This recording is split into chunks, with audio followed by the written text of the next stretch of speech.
What is up, guys? Marcellus Williams, aka TheSwolefessor, here to educate you on health, fitness, social well-being. Today, guys, we're talking about isolation movements and how to utilize them. I am the greatest. Someone look color!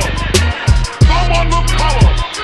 Someone look cash! Someone look color! Alright, guys, so it has occurred to me that oftentimes whenever I refer to accessory work or accessory movements in some of my videos or on my Instagram posts, Snapchat, whatever it may be, oftentimes people automatically assume that I'm referring to isolation movements just because most people think as isolation movements as accessory work to your compounds. But that's not necessarily the case, guys.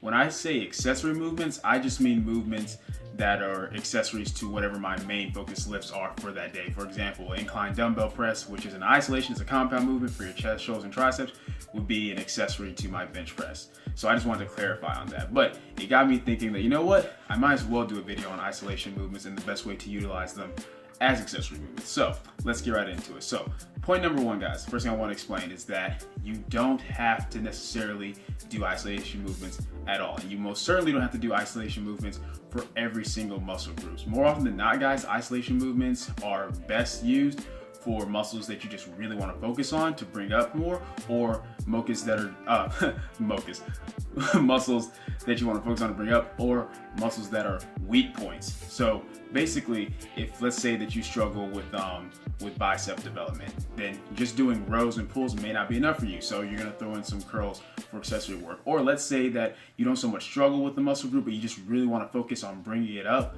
without taking away from your other compound movements that focus on other groups. So in that case, guys, you can do isolation movements to help get that extra volume in for whatever that muscle group may be. So that's kind of the idea behind what isolation movements were originally for. Now, with that being said, there's nothing wrong with doing them just for fun, like if you just like balancing things out, but it's important to know that they aren't staple movements. They're not a necessity in the same way that compound movements are. And it's also important to understand that you don't want to do too many of them, and I'll get into that later. So that's the first point, guys. Isolation movements are predominantly for either bringing up weak points or getting a little bit of extra work on a muscle group that you want to focus on.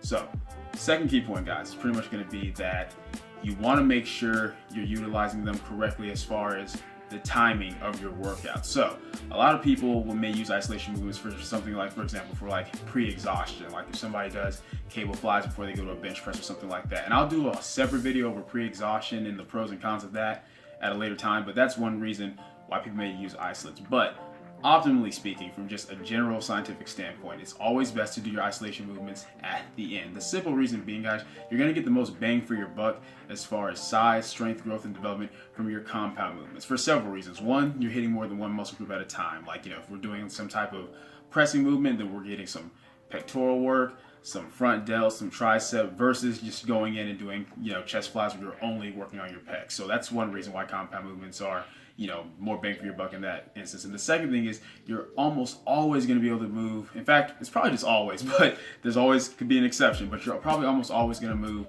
more weight on a compound movement than on an isolation movement. So for example, if you're doing a heavy barbell row or heavy weighted pull-ups, even though yes, a lot of mostly your back is taking that load, that's still a huge load on your biceps that you wouldn't be able to load on it otherwise. So you're getting the most bang for your buck in terms of just the amount of weight you can move. And as we know with progressive overload, we can move the most possible weight for a certain amount of sets and reps and gradually build that up. That's going to be the key to muscle growth, assuming you're using proper form, time under tension, everything like that. So that's another thing of why we want to use our isolates at the end, because they're sort of like going to be just the finishers. We're kind of using them to like finish off. That's why, if I'm on a push-pull leg split, I'm doing all my compounds first, like 4 or 5 compound movements of different presses, and then I'll come in and do maybe like a couple of tricep movements, like press downs or overhead extensions. And that leads into my next point, guys, of isolation movement, selectivity, like what you pick as far as your isolation movements. And it really needs to be based upon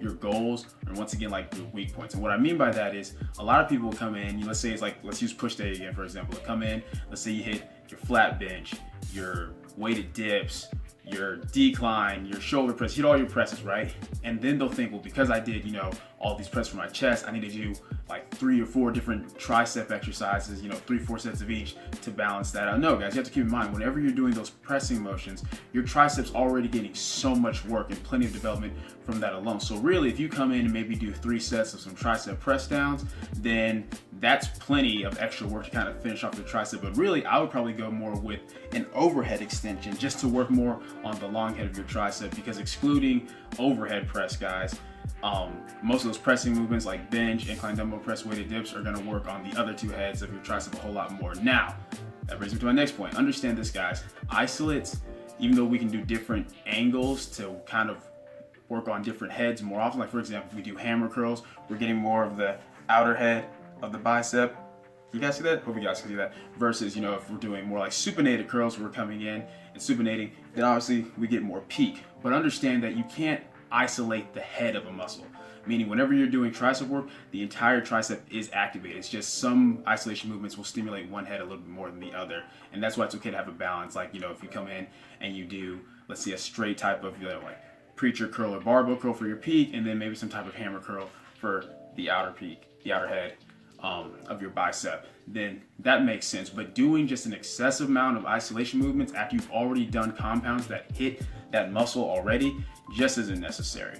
And then the last point that I kind of want to touch on, guys, is basically the importance of progressive overload. Oh, what? That word again? Yeah, of course. You guys know that I'm always going to, preach that no matter what. But what I mean by that, guys, is a lot of people treat their isolation movements differently from their compounds. Like, they'll understand the principle of, like, let's say they're doing 3 sets of 10 on their compounds, and every time they get 3 sets of 10, they increase the weight. But for whatever reason, with their isolation movements, they'll just pick up whatever random weight they're feeling that day, and they just go to failure, burnout. And there's nothing wrong with doing that from time to time. You like to finish the muscle out, or let's say you're coming in, you have an arm day, and you've done your sets and reps with your normal movements on your last set, you just want to burn out. That's okay, that makes sense. But it's still important, guys, to understand that even with your isolation movements, you want to have structure, a certain amount of sets and reps that you want to hit on the usual, so that way you can progressively overload. I definitely attribute a huge part of my bicep development, aside from like the years of pull-ups and chin-ups, to being the fact that I treated my curls like my compound movements, in the sense of when I first started lifting, I was doing 3 sets of 10 on everything, including my curls. I would come in, do easy barbell curls, 3 sets of 10, good, nice strict form. Every time I got 3 sets of 10, bump the weight up. Same thing with my dumbbell curls, 3 sets of 10. And by 10, I mean 5 on each arm.